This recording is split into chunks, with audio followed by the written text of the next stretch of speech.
Okay, this is demystifying drawing. This is task 4 of session 1. For the purposes of assignment, this is a rough hypothetical version of what a modelling video may be like for learners, something for them to draw alongside, something to act also as a form of scaffolding for those who feel like they need the commentary and advice as they go. Again, this is very rough. The final package would have more professional recording equipment to record the drawings, and also it would be practiced more extensively, and the quality of the image presented on the paper would be of a higher quality to better benefit the learners. And again, think about raising them up through example. Having said that, let's quickly begin.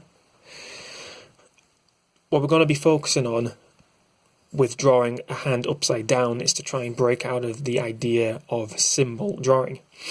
Symbol drawing is when beginners start thinking about drawing things as what they should look like rather than what they would actually be in a three-dimensional space. For instance, just to give you an example, if we said we're going to draw an eye, if we're still stuck in symbol drawing, we might do something along the lines of, whoop, whoop, the eyelashes. That's not actually what an eye looks like. That's more of what a symbol of an eye looks like. Whereas if we're starting to break out of it, again, just very rough, we're going to be thinking about how the eyelid forms, the anatomy of it. We're thinking about how eyelashes actually come off these contours. Think about the pupil in terms of actually looking somewhere. Again, the anatomy of a pupil. Thinking about the folds of the skin, the eyebrows. Thinking about different line weighting, maybe tear duct, some other small details. Again, this isn't perfect. This is still got elements of symbol drawing in it, but we can see how this has greater detail and is a closer representation of what an eye actually is compared to this thing. Apologies for the slight blurriness of the camera. Alright, so we're starting to draw the hand. Now what we want to consider is how can we break this down into different shapes. Now fortunately for the hand, we have one very big shape we can start off with, and that is a large rectangle for the palm. So if we start with just 4, I apologize, this is very awkward to draw. Just draw a little bit of a wonky rectangle. Notice how when I drew it, it was quick strokes, mostly, where I could. Quick strokes, very confident, very following through.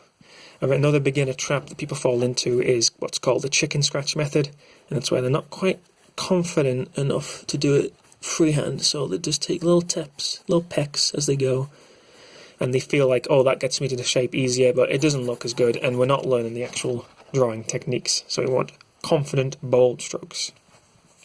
Thinking again about task 2's quiz and the anatomy video, we're going to be thinking about how the fingers actually join up with the palm. And as we notice here, the little finger joins much lower than any other finger on the palm. We're going to account for that in our rectangle. We're going to lop off just this little corner here to account for that. Thinking again, when we think about how the wrist joins, we see we've got this V shape. It's very hard one-handed. We've got this V shape as it joins.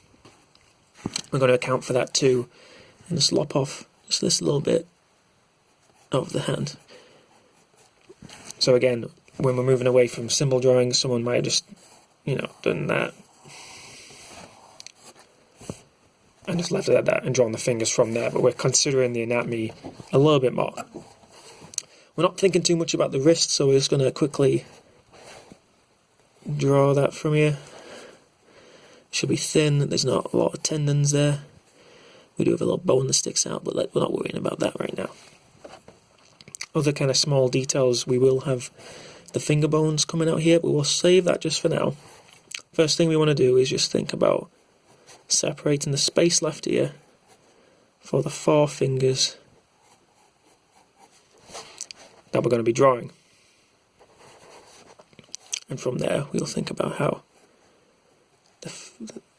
the bones faintly draw from there. So quickly and confidently, we're just going to draw little fingers. Start with a little one.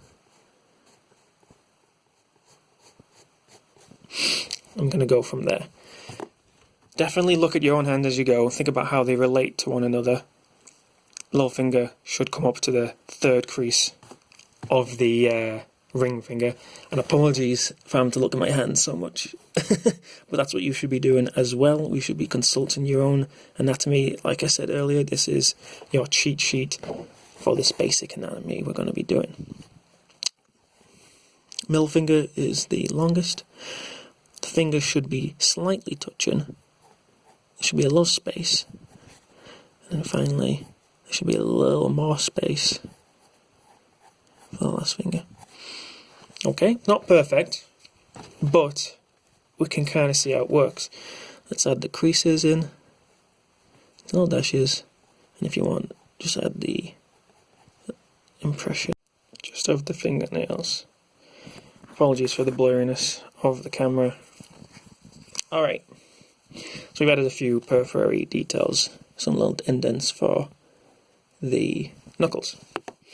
Okay, so that leaves us with the last part of the palm, the hardest part to add in, and that is the thumb.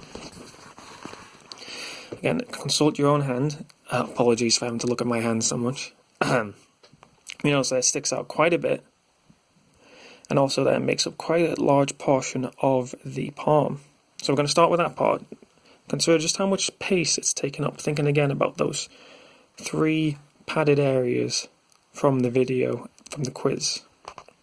I'm going to add that to the drawing. Okay, just lightly, because it's just a guide. It should be about halfway through the palm, and it should slide into the wrist. Again, check your own palm as you go. Is that at the right point? Is it looking alright? Think about it, how it would look upside down, again, considering it from this different perspective. Okay, we're going to add on the last 2 sections of the thumb. I like to make the tip of the thumb quite bulbous, just to indicate where I'm going. We got the second bit, and then we disappear into the palm.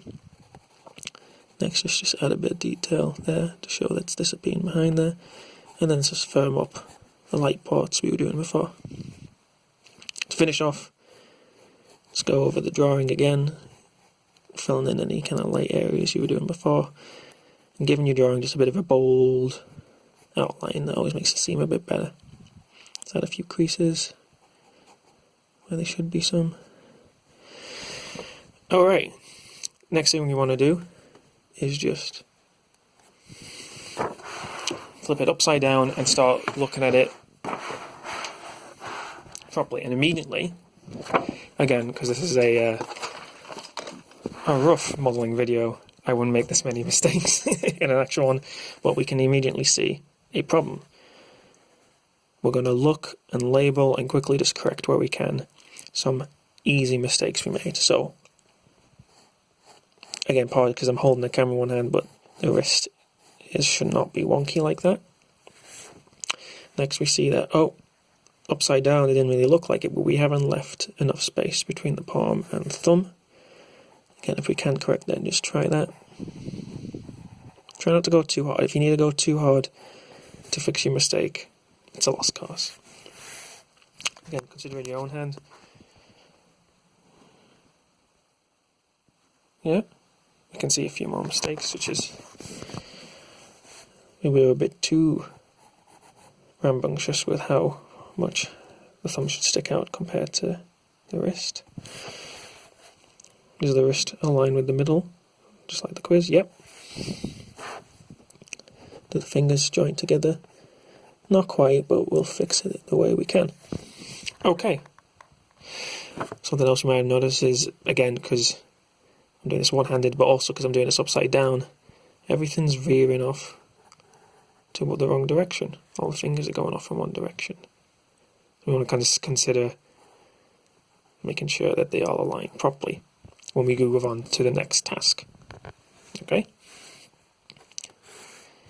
but that should hopefully help you start thinking about the hand in a three-dimensional space. Think about it from a different perspective. Think about how it's put together using the understanding we built in the last two tasks.